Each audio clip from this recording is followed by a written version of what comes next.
বটলিক বোঝেন না, jersey jersey Jamaat Shibir NCP, এক বোতলের 2 সিপি, ওটার নাম এনসিপি।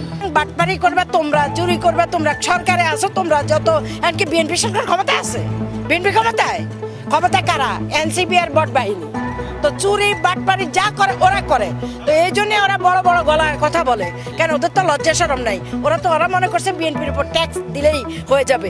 এই দেশের জনগণ জানে বিএনপি 17 বছরের উপরে ক্ষমতায় নাই। বিএনপির বাড়িঘর সব দখল করে নিয়েছে, বিএনপির ব্যবসা বাণিজ্য সব ধ্বংস করছে। যেমন করছে নির্যাতন, খুন গুম, তেমন নির্যাতিত। বাড়িঘর থাকতে পারে না, ধান খেতে ঘুমাইছে, যা খুশি তাই বলতে চাঁদাবাজ। আমি কইতে চাই বেটা, চাঁদাবাজি যে তুই বলছিস চাঁদাবাজ তো তোরা, বাটপাত তোরা, যে জুলাই বিক্রি করে খাস তোরা। জুলাই তোরা রক্ত দিছস, তোর ফ্যামিলির কেউ রক্ত দিছে, তোদের ফ্যামিলির কেউ দিছে? দেয় নাই। এ দেশের আপমর জনতা, শ্রমিক জনতা, প্রত্যেকটা মানুষের রক্তের বিনিময়ে কিন্তু হাসিনা পালাইছে। বলে ছাগল চুরি করে দেশ থেকে পালাইছে, চাঁদপুর থেকে। কে পালাইছে? ওই যে ডারবি নাসির, আপনারা কে বলছেন? ওই যে নেশাখোর নাসির, আমরা ফেসবুকে দেখছি, বহু মানুষ বলছে, অনেকে টিকটকও বলছে। তারপর আবার ওই যে ইয়েতে করছে, কি বলে, সচিবালয় পর্যন্ত ছাগল চুরি করছে, সে ছাগল চুরি করে লাগিয়েছে। সত্য কথা এটা, এগুলো নিউজ হয়েছে, ছাগল চুরি করে নিয়ে গেছে। এ কারা? এ ডারবি নাসির।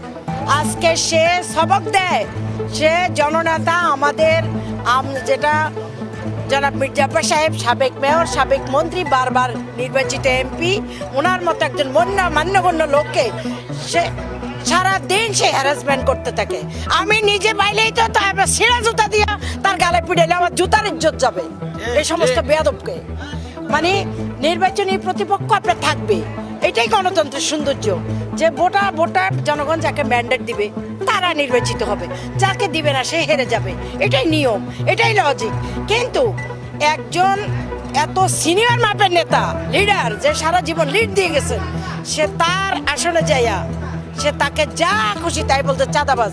আমি কইতে চাই বেটা, চাঁদাবাজি যে তুই বলছিস চাঁদাবাজ তো তোরা, বাটপাত তোরা, যে জুলাই বিক্রি করে খাস তোরা। জুলাই তোরা রক্ত দিছস, তোর ফ্যামিলির কেউ রক্ত দিছে, তোদের ফ্যামিলির কেউ দিছে? দেয় নাই। এ দেশের আপমর জনতা, শ্রমিক জনতা, প্রত্যেকটা মানুষের রক্তের বিনিময়ে কিন্তু হাসিনা পালাইছে।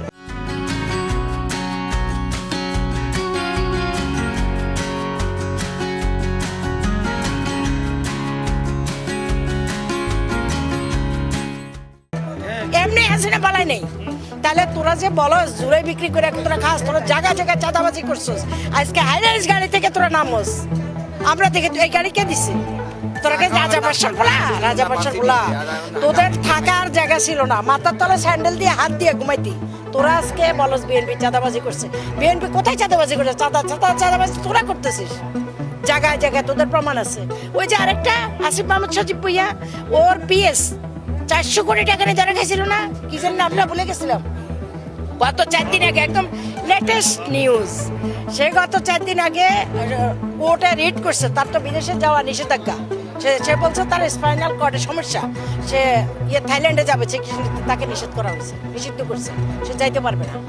তাহলে একজন পিএস যদি তার 400 কোটি টাকা সে পাচার করে থাকে, তাহলে তার মালিক, তার মুনিব, ওই যে চোরা হাঁসপাটি পূর্বাঞ্চলের আর ওয়েস্টিন হোটেলের সকালে ব্রেকফাস্ট করে, ওই চোরার কয় হাজার কোটি টাকা, সেটা একটা হিসাব করে দেখেন।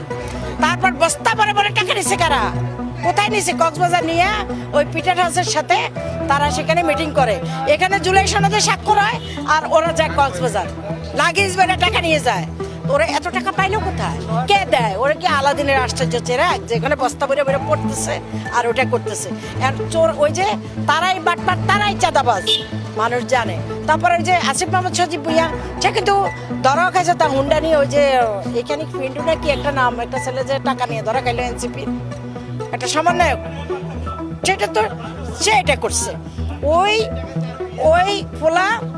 পোলা করছে, সেই পোলা ওখানেও কিন্তু আসিফ মাহমুদ সজীব ভুইয়া কিন্তু হুন্ডা নিয়ে দাঁড়াইছিল ওই গুলশানে, সেটাও কিন্তু জনগণ জানে। সুতরাং বাটপারি করবে তোমরা, চুরি করবে তোমরা, সরকারে আসো তোমরা যত, এমনকি বিএনপি সরকার ক্ষমতা আছে, বিএনপি ক্ষমতায় কারা? এনসিপি আর বট বাহিনী। তো চুরি বাটপারি যা করে ওরা করে, তো এই জন্য ওরা বড় বড় গলায় কথা বলে। কেন? ওদের তো লজ্জা শরম নাই। ওরা মনে করছে বিএনপির উপর ট্যাক্স দিলেই হয়ে যাবে। এই দেশের জনগণ জানে বিএনপি 17 বছরের উপরে ক্ষমতায় নাই। বিএনপির বাড়িঘর সব দখল করে নিয়েছে, বিএনপির ব্যবসা বাণিজ্য সব ধ্বংস করছে। যেমন করছে নির্যাতন, খুন গুম, তেমন নির্যাতিত। বাড়িঘর থাকতে পারে না, ধান খেতে ঘুমাইছে।